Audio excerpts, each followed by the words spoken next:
ಕರ್ತನ ಪರಿಶುದ್ಧ ನಾಮಕ್ಕೆ ಸ್ತೋತ್ರವಾಗಲಿ. ಕರ್ತನ ಸನ್ನಿಧಾನದಲ್ಲಿ ಬೆಳಗ್ಗೆ ಜಾವದಲ್ಲಿ ಈ ಪ್ರಾರ್ಥನೆಯಲ್ಲಿ ಸೇರಿ ಬರುವಂತೆ ಕರ್ತನ ಕೊಟ್ಟದ ಕೃಪೆಗಾಗಿ ಕರ್ತನಿಗೆ ಸ್ತೋತ್ರ. ಹಲ್ಲೆಲೂಯಾ. ಕರ್ತನ ಪರಿಶುದ್ಧ ನಾಮಕ್ಕೆ ಸ್ತೋತ್ರವಾಗಲಿ. ನಮ್ಮನ್ನ ನಾವು ಕರ್ತನ ಕರಗಳಿಗೆ ಸಮರ್ಪಿಸೋಣ. ಇವತ್ತಿನ ದಿವಸ ವಾಕ್ಯ ಧ್ಯಾನಕ್ಕಾಗಿ ಹೋಗ್ತಾ ಇದ್ದೇವೆ. ನಾವು ಯಾವ ವಾಕ್ಯವನ್ನ ಧ್ಯಾನ ಮಾಡ್ತಾ ಇದ್ದೇವೆ? ಕಳೆದ 4 ದಿವಸಗಳಿಂದ ಯೆಶಾಯ 37ನೇ ಅಧ್ಯಾಯ ನಾವು ಧ್ಯಾನ ಮಾಡ್ತಿರುವಂತಹ ವಾಕ್ಯ ಭಾಗವಾಗಿದೆ. ಆ ವಾಕ್ಯ ಭಾಗದಲ್ಲಿ ಇವತ್ತಿನ ದಿವಸ ನಾವು ಏನನ್ನ ಧ್ಯಾನ ಮಾಡಿ ಹೋಗ್ತಾ ಇದ್ದೇವೆ. ಅಲ್ಲಿ ಏನು ಮಾತನ್ನ ಹೇಳ್ತಾ ಇದ್ದೇನೆ?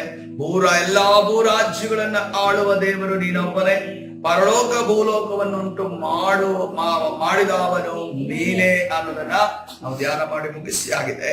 ಈಗ ನಾವು ಹೋಗ್ತಿರುವಂತ ಒಂದು ವಾಕ್ಯ ಯಾವುದಾಗಿದೆ?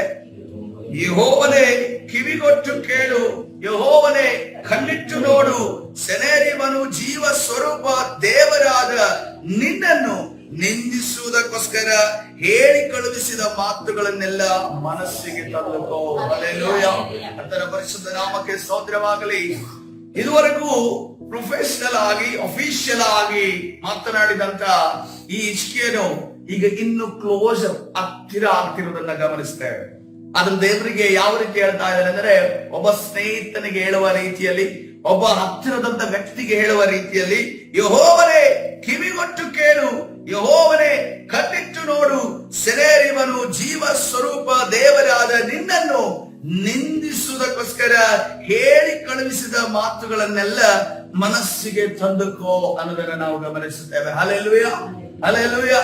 ಅಲ್ಲಿ ಸೆನೇರಿವನು ಅಲ್ಲಿ ಹತ್ತಿರ ಇಲ್ಲ, ಆದ್ರೆ ಸೆನೇರಿವನು ಕೊಟ್ಟು ಕಳಿಸಿದಂತ ಪತ್ರದಲ್ಲಿ ಬರೆದಿರುವಂತ ಶಬ್ದಗಳನ್ನ ಹಿಜ್ಕೀಯನು ಪ್ರೂಫ್ ಆಗಿ ದೇವರ ಮುಂದೆ ತಂದಿದ್ದಾನೆ, ದೇವರ ಮುಂದೆ ಬಿಚ್ಚಿಟ್ಟಿರುವುದನ್ನ ಗಮನಿಸ್ತೇವೆ. ನೋಡಿ, ಪ್ರಾರ್ಥನೆಯಲ್ಲಿ ನಾವು ಪ್ರಾರ್ಥನೆ ಮಾಡುವಾಗ ದೇವರನ್ನ ನಮ್ಮನ್ನ ಕಾಪಾಡೋದಕ್ಕೋಸ್ಕರವಾಗಿ ಪರಲೋಕದಿಂದ ಇಳಿದು ಬರುವಂತೆ ಟ್ರಿಗರ್ ಮಾಡುವಂತ, ಅಂದ್ರೆ ಆತನನ್ನ ಒತ್ತಾಯಪಡಿಸುವಂತ ಕೆಲವು ಮಾತುಗಳು ನಮ್ಮ ಪ್ರಾರ್ಥನೆಯಲ್ಲಿ ಇರಬೇಕು. ಅಂದ್ರೆ ಪ್ರಾರ್ಥನೆಯಲ್ಲಿ ಇರಬೇಕು ಅಂತಂದಾಗ ನಾವು ಯಾರದ್ದೋ ಕಾಪಿ ಮಾಡಿ ನಾವು ಪ್ರಾರ್ಥನೆಯಲ್ಲಿ ಅದನ್ನ ಸೇರಿಸಿಕೊಳ್ಳುವುದಕ್ಕೆ ಸಾಧ್ಯವಾಗೋದಿಲ್ಲ. ಪರಿಶುದ್ಧಾತ್ಮ ಪ್ರೇರೇಪಣೆ ಉಳ್ಳವರಾಗಿ ನಾವು ಪ್ರಾರ್ಥನೆ ಮಾಡುವಾಗ ಪರಲೋಕವನ್ನ ಇನ್ಫ್ಲುಯೆನ್ಸ್ ಮಾಡುವಂತ, ಪರಲೋಕಕ್ಕೆ ಪ್ರಭಾವವನ್ನ ಕೊಡುವಂತ, ಪರಲೋಕವನ್ನ ಸುಮ್ಮನಿರದೆ ನಮಗೋಸ್ಕರ ಇಳಿದು ಬರುವಂತೆ ಮಾಡುವಂತ ಮಾತುಗಳು ನಮ್ಮ ಒಂದು ಪ್ರಾರ್ಥನೆಯಲ್ಲಿರಬೇಕು. ನೋಡಿ, ಇದನ್ನ ಈ ಹಿಜ್ಕೀಯನು ಎಲ್ಲಿಂದ ಕಲಿತಿರಬಹುದು ಅಂತ ಗಮನಿಸುವಾಗ ನಾವು ಆದಿಕಾಂಡ 15ನೇ ಅಧ್ಯಾಯ 1-6 ಹೋಗೋಣ. ಯಾಕಂದ್ರೆ ಇದನ್ನ ಅರ್ಥ ಮಾಡಿಕೊಳ್ಬೇಕು. ಇವತ್ತಿನ ದಿವಸ ನಾವು ಪ್ರಾರ್ಥನೆ ಮಾಡ್ತಾ ಇದ್ದೇವೆ, ನಮ್ಮ ಪ್ರಾರ್ಥನೆಗೆ ಪರಲೋಕ ಎದ್ದು ನಿಲ್ತಾ ಇದೆಯಾ? ಯಾಕಂದ್ರೆ ಯಾರು ನಮ್ಮ ಸ್ಟೆಫನನು ಆತನ ಸಾಯುವಂತ ಸಂದರ್ಭದಲ್ಲಿ ಒಂದು ಪ್ರಾರ್ಥನೆಯನ್ನು ಮಾಡ್ತಾ ಇದ್ದಾನೆ. ಯಾವ ಪ್ರಾರ್ಥನೆ ನೋಡುವಾಗ, ಇವರೇನು ಮಾಡಿದರೆ ಇವರಿಗೆ ಗೊತ್ತಿಲ್ಲ, ಇವರನ್ನ ನೀನು ಕ್ಷಮಿಸು ಎಂದು ಹೇಳಿ ಮುಂದೆ ಹೋಗುವಾಗ ಪರಲೋಕ ತೆರೆದಿರುವುದನ್ನು ಅದನ್ನು ನೋಡ್ತಾ ಇದ್ದಾನೆ. ಆತನಿಗೋಸ್ಕರ ಪರಲೋಕದ ಅರಸನಾದ ಯೇಸು ಕ್ರಿಸ್ತನೇ ಎದ್ದು ನಿಂತಿದ್ದನ್ನ ನಾವು ನೋಡ್ತೇವೆ. ಹಲ್ಲೆಲೂಯಾ.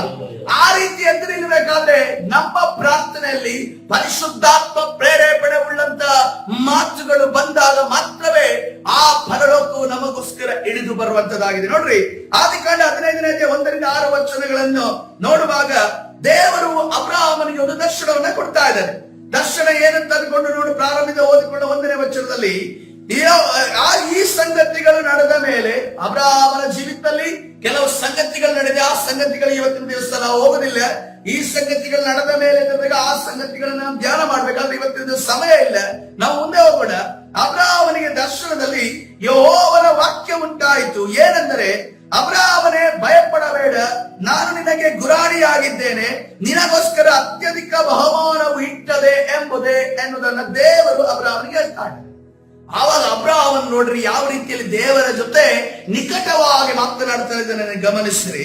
ಅದಕ್ಕೆ ಅಬ್ರಹಾಮನು, ಕರ್ತನಾದ ಯೆಹೋವನೇ, ನನಗೆ ಏನು ಕೊಟ್ಟರೇನು? ನಾನು ಸಂತಾನವಿಲ್ಲದವನಾಗಿ ಹೋಗುವೆನಾದ್ದರಿಂದ ನನ್ನ ಆಸ್ತಿಯಲ್ಲ ದಮಸ್ಕದ ಎಲಿಯೇಜರನ ಪಾಲಾಗುವುದಲ್ಲ ಅಂದನು.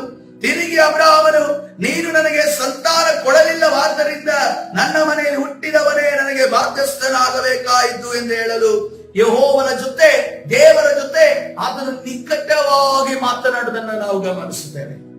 ಕೆಲವು ಬಾರಿ ನಾವು ಪ್ರಾರ್ಥನೆ ಮಾಡುವಾಗ, ಇದು ನಾವು ಪರ್ಸನಲ್ ಪ್ರಾರ್ಥನೆ ಆಗಿರಬಹುದು ಅಥವಾ ನಾವು ಸಭೆಯಲ್ಲಿ ಕೂಡಿ ಪ್ರಾಡುವಾಗ ಪ್ರಾರ್ಥನೆ ಆಗಿರಬಹುದು, ದೇವರ ಜೊತೆ ನಾವು ನಿಕಟವಾಗಿ ಮಾತನಾಡುವವರಾಗಿರ್ಬೇಕು. ಇಲ್ಲಿ ನೋಡ್ರಿ, ಯಾವುದೇ ರೀತಿಯ ದೊಡ್ಡ ದೊಡ್ಡ ವರ್ಡ್ಗಳನ್ನ ಇಲ್ಲಿ ಅಬ್ರಹಾಮನ ಆಗ್ತಾ ಇಲ್ಲ.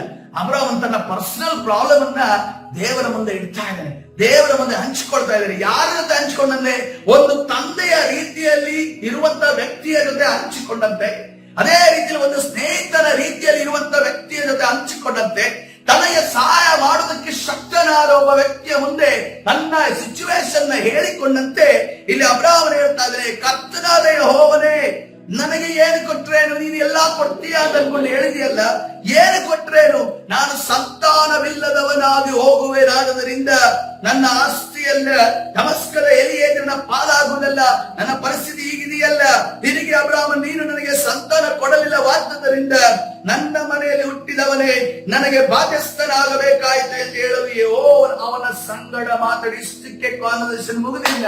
ಮುಂದೆ ನೋಡ್ರಿ, ದೇವರು ಆತನ ಫ್ಯೂಚರ್ ಅನ್ನ ತಿಳಿಸುವುದನ್ನ ಗಮನಿಸಿ. ಖಾಲಿ ಇಷ್ಟೇ ಮಾತು, ಈ ಒಂದು ಕ್ಲೋಸರ್ ಆಗಿರುವಂತಹ ಮಾತನ್ನ ಅಬ್ರಹಾಮನು ದೇವರ ಜೊತೆ ಮಾತನಾಡಿದಾಗ ದೇವರು ಈ ಸಮಯದಲ್ಲಿ ಆತನ ದರ್ಶನದಲ್ಲಿ ಇನ್ನೂ ಸ್ಪಷ್ಟತೆಯನ್ನು ತೆಗೆದುಕೊಂಡು ಬರ್ತಾ ಇದ್ದಾನೆ.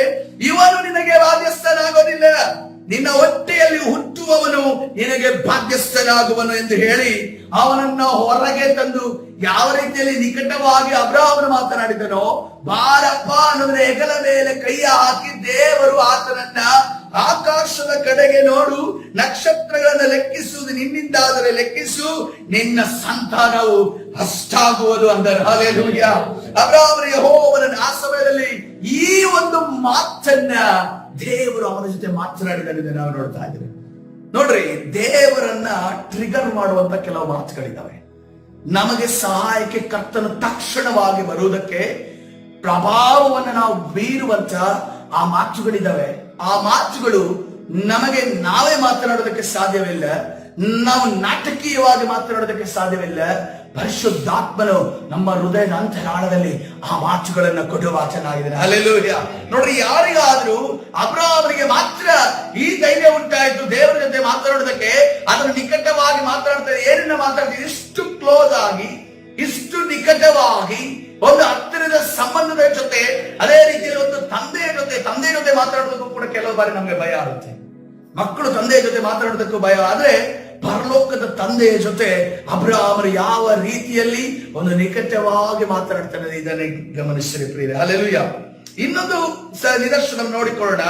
ವಿಮೋಚನಾ ಕಾಂಡ 4ನೇ ಅಧ್ಯಾಯ 10ನೇ ವಚನ.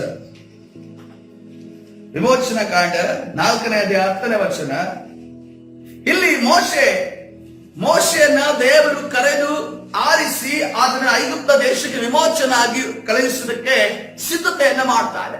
ಸಿದ್ಧತೆಯನ್ನು ಮಾಡುವಾಗ ಭೂಮಿ ಆಕಾಶವನ್ನ, ಸಮುದ್ರವನ್ನ, ಒಣನೆಲವನ್ನ ಉಂಟು ಮಾಡಿರುವಂತಹ ದೇವರು ಆದರೂ ಮೋಶೆಗೆ ಹೇಳ್ತಾ ಇದ್ದೇನೆ, ನಾನು ನಿನ್ನ ಜೊತೆ ಇರ್ತೇನೆ, ನೀನು ಇಸ್ರಾಯೇಲರನ್ನ ಬಿಡಿಸಿಕೊಂಡು ಬಾ ಅನ್ಕೊಂಡು ಹೇಳ್ತಿದ್ದ. ಆದ್ರೆ ಇಲ್ಲಿ ಏನ್ ನಡೀತಾ ಇದೆ? ಆದ್ರೆ ಮೋಶೆ ಪ್ರತ್ಯುತ್ತರವಾಗಿ ಈ ರೀತಿಯಲ್ಲಿ ಹೇಳ್ತಿದ್ದಾನೆ, ಸ್ವಾಮಿ, ನಾನು ಮೊದಲಿಂದಲೂ ನೀನು ದಾಸನ ಸಂಗಡ ಮಾತಾಡಿದ ಮೇಲೆಯೂ ವಾಕ್ಚಾತುರ್ಯವಿಲ್ಲದವನು, ನನ್ನ ಮಾತು ನಾಲಿಗೆಯು ಮಂದವಾಗಿದೆ ಎಂದು ಹೇಳಲು ಯೆಹೋವನು ಅವನಿಗೆ. ಇಲ್ಲಿ ಈ ಮೋಶೆಯು ನಿಕಟವಾಗಿ ಮಾತಾಡ್ತಾ ಇದ್ದಾನೆ, ಹತ್ತಿರವಾಗಿ ಮಾತಾಡ್ತಾನೆ, ಕ್ಲೋಸರ್ ಆಗಿ ಮಾತಾಡ್ತಾ ಇದ್ದಾನೆ. ಆತನು ಏನನ್ನೇ ಹೇಳ್ತಾ ಇದ್ದಾನೆ? ದೇವರೇ ಹೇಳ್ತಾ ಇದ್ದಾರೆ, ನಾನ್ ನಿನ್ ಜೊತೆ ಇರ್ತೀನಪ್ಪ, ನೀನ್ ಯಾಕೆ ಟೆನ್ಷನ್ ಮಾಡ್ಕೊತೀಯ, ನೀನ್ ಯಾಕೆ ಚಿಂತೆ ಮಾಡ್ತೀಯ, ನಾನ್ ಭಕ್ತನ ನಿನ್ನ ಜೊತೆ ಅನ್ಕೊಂಡು ಹೇಳಿದ್ರು ಕೂಡ ಮೋಶೆ ಆತನ ಜೊತೆ ಆತನ ಸಹಾಯಕತೆಯನ್ನ ದೇವರ ಮುಂದೆ ಹೇಳ್ತಾ ಇದ್ದಾನೆ. ಸ್ವಾಮಿ, ನಾನು ಮೊದಲಿನಿಂದಲೂ ನೀನು ದಾಸನ ಸಂಗಡ ಮಾತಾಡಿದ ಮೇಲೆಯೂ ವಾಕ್ಚಾತುರ್ಯ, ನನ್ನಲ್ಲಿ ಬಲಹೀನತೆ ಇದೆ, ನನ್ನಲ್ಲಿ ಕಷ್ಟಗಳಿದೆ, ನನ್ನಲ್ಲಿ ಮಾತಾಡೋದಕ್ಕೆ ನನಗೆ ಆಗೋದಿಲ್ಲ, ನಾನು ಫ್ಲೂಯೆಂಟ್ ಆಗಿ ಮಾತಾಡುವವನಲ್ಲ, ನನ್ನ ಮಾತು ನಾಲಿಗೆ ಮಂದವಾಗಿದೆ, ಎಲ್ಲಾದ್ರೂ ನಾನು ಮಾತಾಡೋದೇ ಬಾಯಿ ತಪ್ಪಿದೆ ಅಥವಾ ನನಗೆ ಮಾತಾಡೋದಕ್ಕೆ ಧೈರ್ಯ ಸಾಲದೆ ಹೋದ್ರೆ ಏನು ಅನ್ನುವ ರೀತಿಯಲ್ಲಿ ಕೇಳುವಾಗ ದೇವರ ಆವಾಗ ಪ್ರತ್ಯುತ್ತರವಾಗಿ ಹೇಳುವಂತ ವಿಚಾರವನ್ನು ಗಮನಿಸಿರಿ. ಮನುಷ್ಯರಿಗೆ ಬಾಯಿ ಕೊಟ್ಟವರಾರು? ಒಬ್ಬನು ಮೂಕನಾಗಿ ಮತ್ತೊಬ್ಬನು ಕಿವುಡನಾಗಿ, ಒಬ್ಬನು ಕಣ್ಣುಳ್ಳವನಾಗಿ ಮತ್ತೊಬ್ಬನು ಕಣ್ಣಿಲ್ಲದವನಾಗಿ ಇರಬೇಕೆಂದು ನೇಮಿಸಿದವರಾರು? ಯೆಹೋವನಾಗಿರುವ ನಾನಲ್ಲವೇ? ಹಲ್ಲೆಲೂಯಾ. ನಿನಗೆ ಬಾಯಿ ಕೊಟ್ಟವನು ಯಾರಪ್ಪ? ನಿನಗೆ ಬಾಯಿ ಮಾತಾಡೋದಕ್ಕೆ ನಿನಗೆ ಸ್ವರ ಕೊಟ್ಟವನು ಯಾರು? ನಿನಗೆ ಬಾಯಿ ಕೊಟ್ಟು ನಾಲಿಗೆ ಕೊಟ್ಟವನು ಯಾರು? ನಿನಗೆ ಬಾಯಲ್ಲಿ ಸ್ವರ ಬರುವುದಕ್ಕೆ ಒಂದು ಆಶೀರ್ವಾದವನ್ನು ಕೊಟ್ಟವನು ಯಾರು? ನಾನಲ್ವಾ ಅನ್ನುವುದನ್ನ ದೇವರು ಅವರಿಗೆ ಮತ್ತೆ ಮತ್ತೆ ತಿರುಗಿ ಮೈಂಡ್ ಅಲ್ಲಿ ರಿಜಿಸ್ಟರ್ ಮಾಡ್ತಾ ಇದ್ದಾನೆ. ನೋಡ್ರಿ, ಕೆಲವು ಸಾರಿ ನಮ್ಮ ಜೀವಿತದಲ್ಲಿ ನಮಗೆಲ್ಲವೂ ಕೂಡ ಒಬ್ರು ಏನಾದ್ರೂ ಒಂದು ಗಾಡಿ ಕೊಟ್ಟಿದ್ರೆ, ನಮಗೆ ಕೊಟ್ಟಿದ್ರೆ, ನಮ್ಗೆ ಒಂದು ದೂರ ಹೋಗ್ಬೇಕು. ದೂರ ಹೋಗುವಂತ ಸಂದರ್ಭದಲ್ಲಿ ನನಗೆ ಡ್ರೈವಿಂಗ್ ಬರಲ್ಲ ಅಂತ ಅನ್ಕೊಂಡು ಹೇಳಿದಾಗ ಆ ವ್ಯಕ್ತಿ ಗಾಡಿ ಕೊಟ್ಟವರು ಹೇಳ್ತಾರೆ, ನಾನೇ ಕಲಿಸ್ತೀನಪ್ಪ, ನಾನೇ ನಿನ್ನ ನಡೆಸ್ತೀನಿ, ನಾನೇ ನಿನ್ನ ಬರ್ತೀನಿ ಅಂತ ಹೇಳಿದ್ರು ಕೂಡ ನನಗೆ ಆಗೋದಿಲ್ಲ ಅಂತಂದಾಗ ಯಾರಿಗಾದ್ರೂ ಸಿಟ್ಟು ಬರುತ್ತೆ. ಆದ್ರೆ ಕರ್ತನಾದ ದೇವರು ಯಾವ ರೀತಿ ತಾಳ್ಮೆಯಿಂದ ಇಲ್ಲಿ ಮಾತನಾಡ್ತಿದೆ ನೋಡ್ರಿ.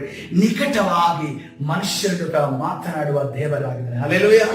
ಇವತ್ತಿನ ದಿವಸ ನಮಗೆ ನಿಕಟವಾಗಿ ಮಾತನಾಡೋದಕ್ಕೆ ನಾವು ಫ್ರೆಂಡ್ಸ್ ಗಳನ್ನ ಹುಡ್ಕೊಂಡು ಹೋಗ್ತೀವಿ, ನಾವು ಲೋಕದ ಜನರನ್ನು ಹುಡ್ಕೊಂಡು ಹೋಗ್ತೀವಿ, ನಾವು ಸಂಬಂಧಿಕರನ್ನ ಹುಡ್ಕೊಂಡು ಹೋಗ್ತೀವಿ, ನಾವು ನಮ್ಮ ಉದ್ಯೋಗದ ಸ್ಥಳ ಇರುವಂತ ಅನ್ಯ ಜನರ ಸ್ನೇಹಿತರನ್ನ ಹುಡ್ಕೊಂಡು ಹೋಗ್ತೀವಿ, ನಮ್ಮ ಮನುಷ್ಯರನ್ನ ನಮ್ಮನ್ನ ಕರೆಕ್ಟ್ ಆಗಿ ಅರ್ಥ ಮಾಡಿಕೊಳ್ಳದಂತ ಮನುಷ್ಯರ ಬಳಿ ನಾವು ಹೋಗ್ತೀವಿ.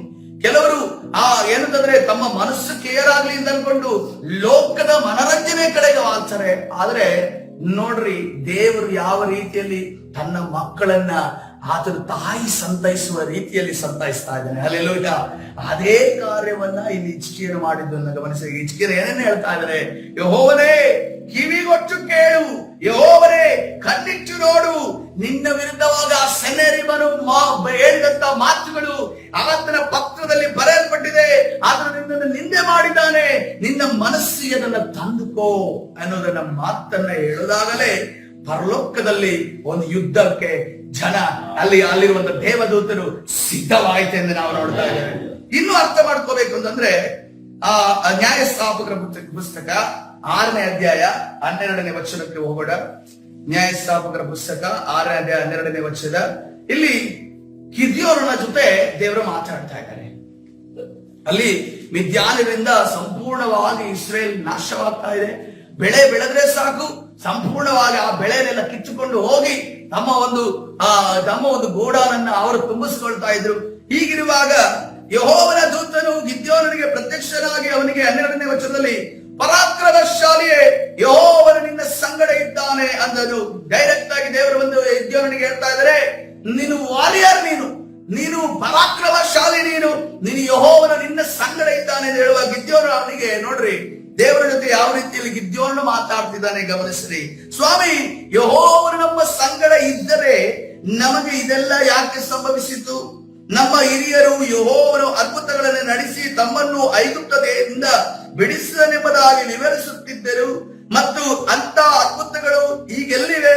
ಆತನು ನಮ್ಮನ್ನು ತಿರಸ್ಕರಿಸಿ ಮಿದ್ಯಾನರ ಕೈಗೆ ಒಪ್ಪಿಸಿ ಬಿಟ್ಟಿದ್ದಾನಲ್ಲ ಅನ್ನಲು. ಈ ರೀತಿಯ ಮಾತುಗಳನ್ನ ದೇವರ ಜೊತೆ ಆತನು ನಿಕಟವಾಗಿ ಮಾತನಾಡಿದ್ರು ಕೂಡ ದೇವರು ಯಾವ ರೀತಿಯಲ್ಲಿ ಉತ್ತರವನ್ನ ಕೊಡ್ತಿದ್ದಾನೆ ನೋಡ್ರಿ. ಯೆಹೋವನವನನ್ನು ಚೆನ್ನಾಗಿ ನೋಡಿ. ಹಲ್ಲೆಲೂಯಾ.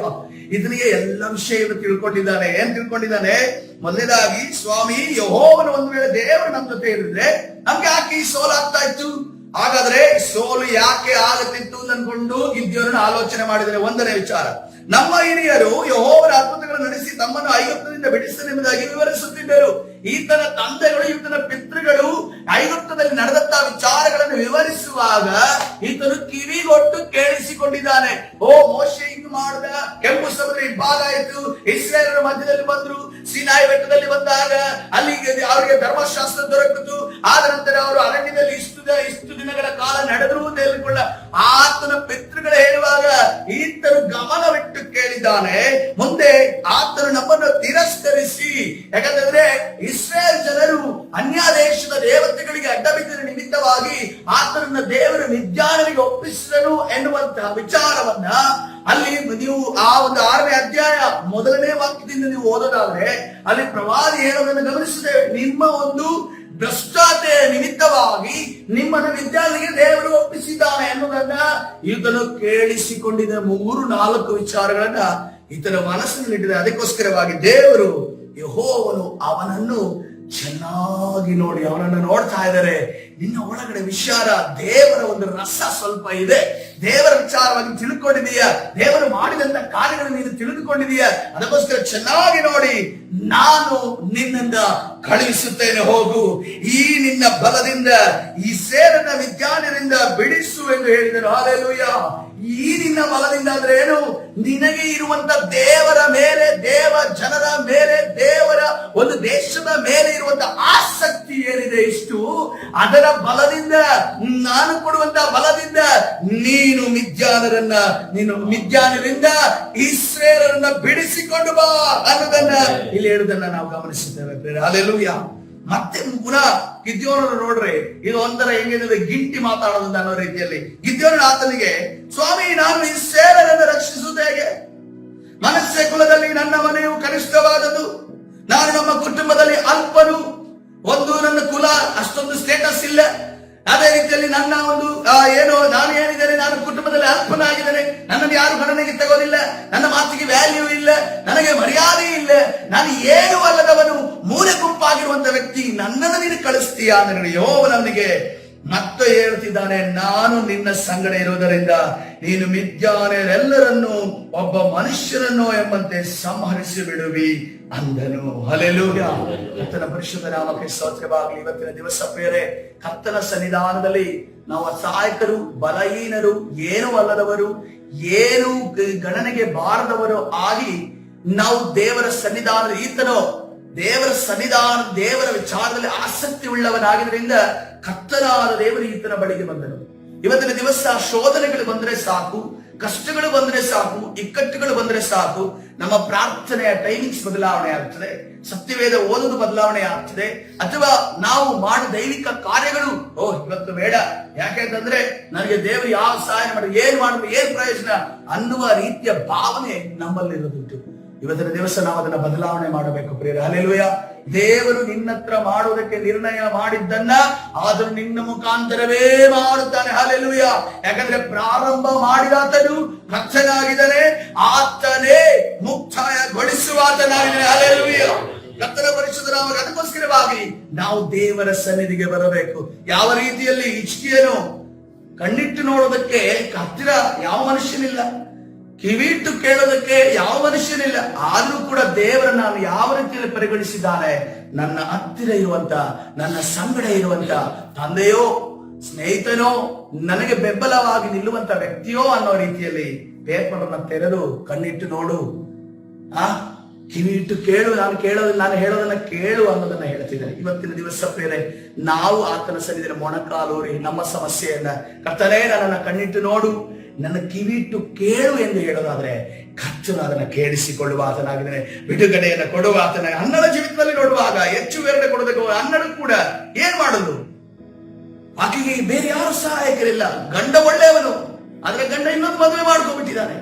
ಮದುವೆ ಮಾಡ್ಕೊಂಡು ಆಕೆಯ ಮಕ್ಕಳಿದೆ, ಸವತಿ ನೋಡಿದ್ರೆ ಹಿಂಸೆ ಮಾಡ್ತಾ ಇದ್ದಾಳೆ, ಟಾರ್ಚರ್ ಕೊಡ್ತಾ ಇದ್ದಾಳೆ. ಅವಳ ಟಾರ್ಚರ್ ಸಹಿಸ್ಕೋಬೇಕು, ಸಮಾಜದ ಒಂದು ವಿಚಾರವನ್ನು ಸಹಿಸ್ಕೋಬೇಕು. ಆಲಯದಲ್ಲಿ ಎಲ್ಲರೂ ಕೂಡ ಮಕ್ಕಳ ಜೊತೆ ಇರುವಂತ ಸಂದರ್ಭದಲ್ಲಿ ತಾನೊಬ್ಬಳೇ ಬರಬೇಕಾದಂತ ಪರಿಸ್ಥಿತಿ ಇದ್ದಾಗ ಆಕೆ ಏನ್ ಮಾಡ್ತಾ ಇದ್ದಾಳೆ, ಯಾರ ಹತ್ರ ನಾನು ಹೇಳೋದಿಲ್ಲ, ನನ್ನ ಸಮಸ್ಯೆಯನ್ನು ಯಾರ ಹತ್ರ ನಾನು ಹೇಳೋದಿಲ್ಲ, ನನ್ನ ನಿಕಟವಾದ ಸಂಬಂಧ ಇರುವಂತ ನನ್ನ ಕರ್ತನ ಜೊತೆ ನಾನು ಹೇಳ್ತೇನೆ.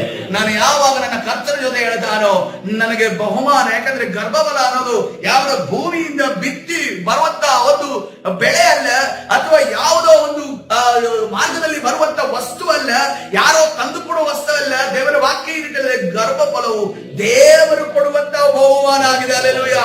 ಆ ಬಹುಮಾನ ಕರ್ತನು ತಾನೇ ನನಗೆ ಕೊಡಲಿ ಎಂದು ಅಂದುಕೊಂಡು ಅನ್ನಳು ಕಣ್ಣೀರಿಟ್ಟು ಪ್ರಾರ್ಥನೆ ಮಾಡುವಾಗ, ಆಕೆ ವರ್ಡ್ಗಳನ್ನು ನೋಡುವಾಗ ನಾವು ನೋಡ್ತಾ ಇದ್ದೇವೆ, ನಿನ್ನ ದಾಸಿಯ ದುಃಖವನ್ನು ಪರಾಮರಿಸು, ನನ್ನನ್ನು ತಿರಸ್ಕರಿಸದೆ ಕನಿಕರ ಬಿಟ್ಟು ನನಗೊಬ್ಬ ಮಗನನ್ನು ಕೊಡಬೇಕು, ಅವನು ಜೀವದಿಂದಿರುವ ತನಕ ನಿನ್ನವನಾಗೆ ಇರುವ ಹಾಗೆ ಪ್ರತಿಷ್ಠೆ ಕೊಡುವೆನು.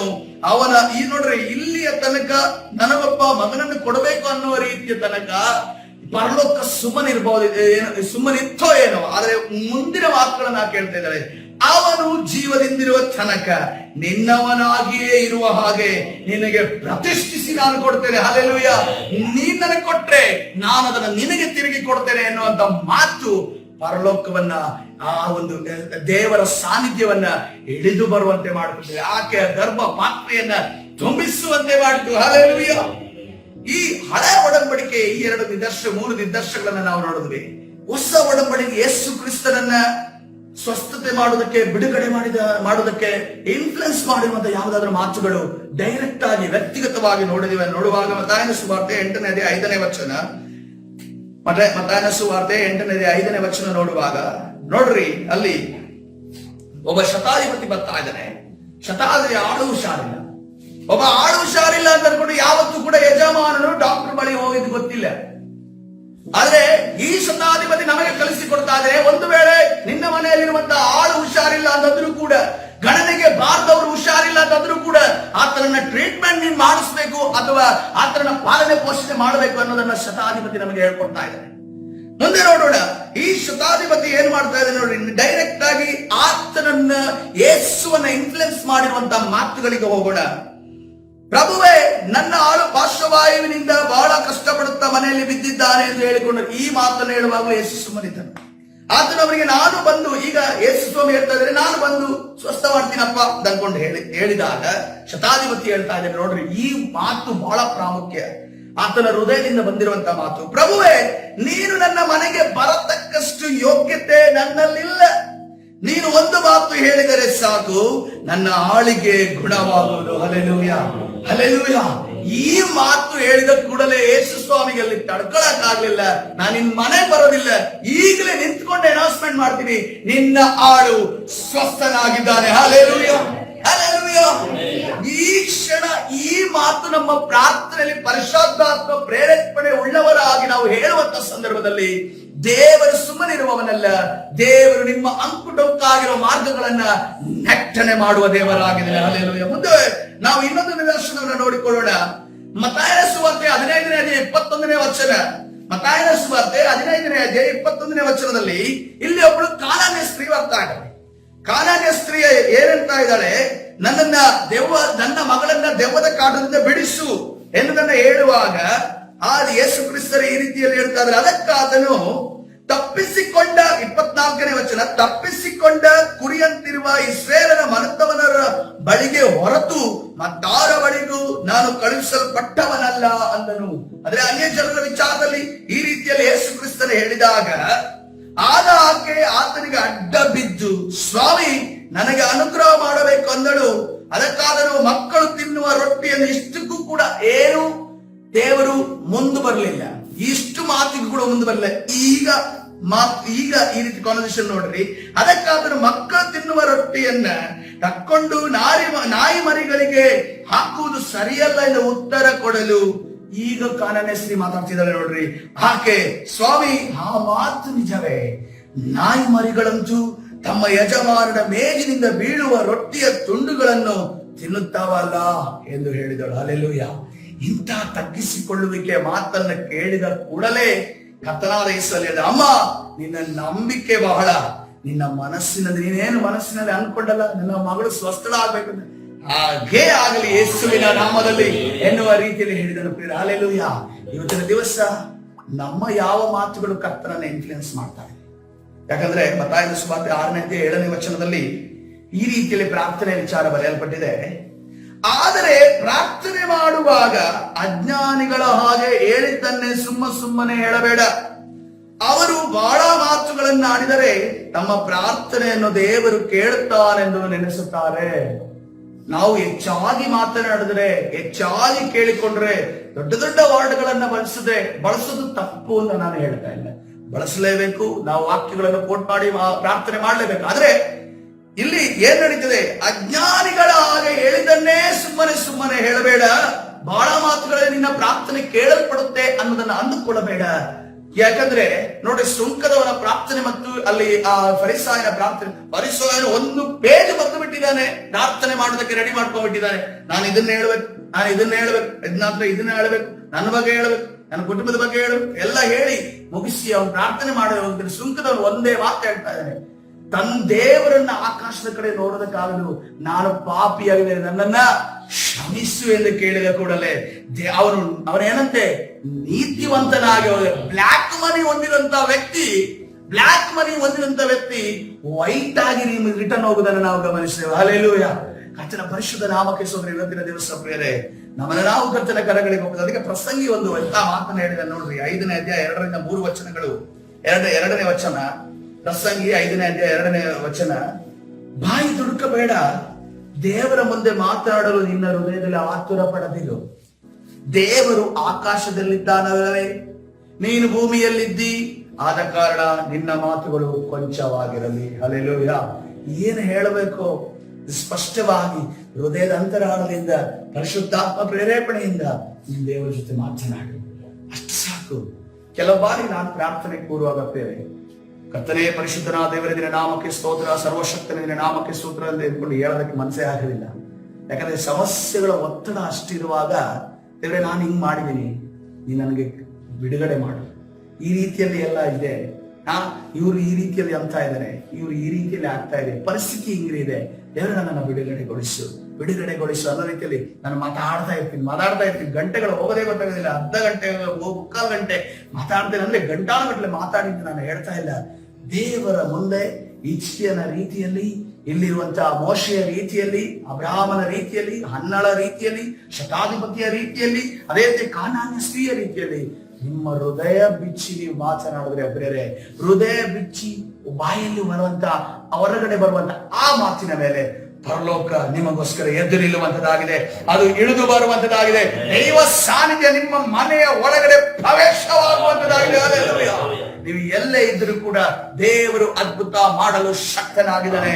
ಆತನು ಎಂದಿಗೂ ಬದಲಾದ ದೇವರಾಗಿದ್ದಾನೆ. ಅದರ ನಿನ್ನೆ ಹಾಗೂ ಇವತ್ತು ಹಾಗೆ ನಾಳೆಯೂ ಕೂಡ ಹಾಗೇ ಇರುವಾತನಾಗಿದ್ದಾನೆ.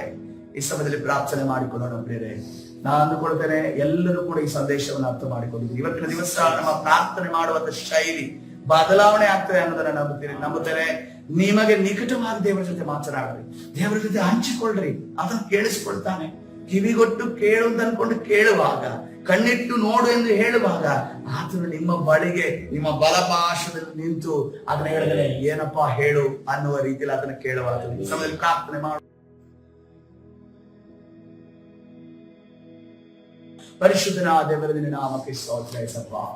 ಕರ್ತನೆ, ಹೌದು ಕರ್ತನೆ, ಹಿಜ್ಕೀಯನು ಪ್ರಾರ್ಥನೆ ಮಾಡುವಾಗ ಕರ್ತನೆ ನಿನ್ನ ಪರಲೋಕವನ್ನ ಪ್ರಭಾವಗೊಳಿಸುವಂತ ಪರಿಶುದ್ಧಾತ್ಮ ಪ್ರೇರೇಪಣೆ ಉಳ್ಳಂತ ಕರ್ತನೆ ಮಾತುಗಳನ್ನು ಉಪಯೋಗಿಸುತ್ತಾನಲ್ಲ ಕರ್ತನೆ. ಅದು ಮನುಷ್ಯನ ಒಳಗಡೆಯಿಂದ ಬಂದಿರುವಂತಹ ಮಾತುಗಳಲ್ಲ ಕರ್ತನೆ, ಪರಿಶುದ್ಧಾತ್ಮನ ದೇವರ ಆತ್ಮನ ಆತನಿಗೆ ಪ್ರಕಟಪಡಿಸಿದಂತ ಮಾತುಗಳಾಗಿದ್ದಾವೆ. ಇವತ್ತಿನ ದಿವಸ ನಾವು ಪ್ರಾರ್ಥನೆ ಮಾಡುವಾಗಲೂ ಕೂಡ ಕರ್ತನೆ ನಮ್ಮ ಬಾಯಲ್ಲಿ, ನಮ್ಮ ಹೃದಯದಲ್ಲಿ ನಿನ್ನ ಪ್ರಕಟಣೆ ಉಳ್ಳಂತಹ ಮಾತುಗಳನ್ನು ದಯಪಾಲಿಸು ಕರ್ತನೆ. ಯಾಕಂದ್ರೆ ಕರ್ತನೆ ಪರಿಶುದ್ಧಾತ್ಮನು ನಮಗೆ ನರಳಾಟದಿಂದ ಅದನ್ನು ವಿಜ್ಞಾಪನೆ ಮಾಡುತ್ತಾರೆ. ನಾವು ಬಲಹೀನರಾಗಿರೋದ್ರಿಂದ ನಮ್ಮಲ್ಲಿ ಬಲವನ್ನು ತುಂಬಿ ಪ್ರಾರ್ಥನೆ ಮಾಡುವಂತೆ ನಡೆಸುತ್ತಾನೆ ಎಂದು ವಾಕ್ಯಗಳಲ್ಲಿ ನೋಡ್ತೇವೆ ಸಭಾ. ಅದೇ ರೀತಿಯಲ್ಲಿ ನಮ್ಮ ಇವತ್ತಿನ ದಿವಸ ನಡೆಸುವುದಾಗಲಿ, ನಮ್ಮ ಮುಂದೆ ಇರುವಂತಹ ಹಳ್ಳ ದಿಣ್ಣೆಗಳನ್ನ ಸಮ ಮಾಡುವುದಾಗಲಿ, ಕರ್ತನೆ ಅಡ್ಡಿಗಳನ್ನು ತೆಗೆದು ಹಾಕುವುದಾಗಲಿ, ಎಲ್ಲ ಹೋರಾಟಗಳಿಂದ ಬಿಡುಗಡೆ ಕೊಡುವುದಾಗಲಿ, ಅಂಧಕಾರದ ಶಕ್ತಿಗಳು ಲಯವಾಗುವುದಾಗಲಿ, ಕಣ್ಣಿಗೆ ಕಾಣದ ಶಕ್ತಿಗಳು ಲಯವಾಗುವುದಾಗಲಿ, ಮಾಟದ ಶಕ್ತಿಗಳು ಲಯವಾಗುವುದಾಗಲಿ, ಬಿಡುಗಡೆಯನ್ನು ನಮಗೆ ಕೊಡುವುದಾಗಲಿ ಸ್ವಾಮಿ. ಕರ್ತನೆ ನಮ್ಮನ್ನ ಸ್ವಾಮಿ ಕರ್ತನೆ ರಾಜಾ ಪ್ರಾರ್ಥನೆಗೆ ಕೂರದಂತೆ, ಪ್ರಾರ್ಥನೆ ನಿನ್ನ ಸನ್ನಿಧಿಯಲ್ಲಿ ನಿಕಟವಾಗಿ ಮಾತನಾಡುವಂತೆ, ಕರ್ತನೆ ಪ್ರಾರ್ಥನೆಗೆ ಆಸಕ್ತಿ ಕೊಡದಂತೆ, ಪ್ರಾರ್ಥನೆಯಿಂದ ದೂರವಾಗುವಂತೆ, ಪ್ರಾರ್ಥನೆಗೆ ಕರ್ತನೆ ಕುಟುಂಬ ಪ್ರಾರ್ಥನೆಗೆ ಸೇರಿ ಬರುವ ಸಮಯದಲ್ಲಿ ಗಲಿಬಿಲಿಯನ್ನು ಉಂಟು ಮಾಡುವಂತ ಎಲ್ಲಾ ಸೈತಾನನ ಕಾರ್ಯಗಳನ್ನ ನಜರೇತಿನ ಯೇಸುವಿನ ನಾಮದಲ್ಲಿ ಬಂಧಿಸಿ ಬಿಡುಗಡೆ ಉಳಿಸಬಾರದಿನ ತಾರೆ ನಡೆಸು. ಕರ್ತನಾದ ಯೇಸು ಸ್ವಾಮಿ ಹೆಸರಲ್ಲಿ ಪ್ರಾರ್ಥಿಸಿ ಹೊಂದಿಕೊಳ್ತೇನೆ ಜೀವವುಳ್ಳ ತಂದೆ. ಆಮೆನ್. ಹಲ್ಲೆಲೂಯಾ.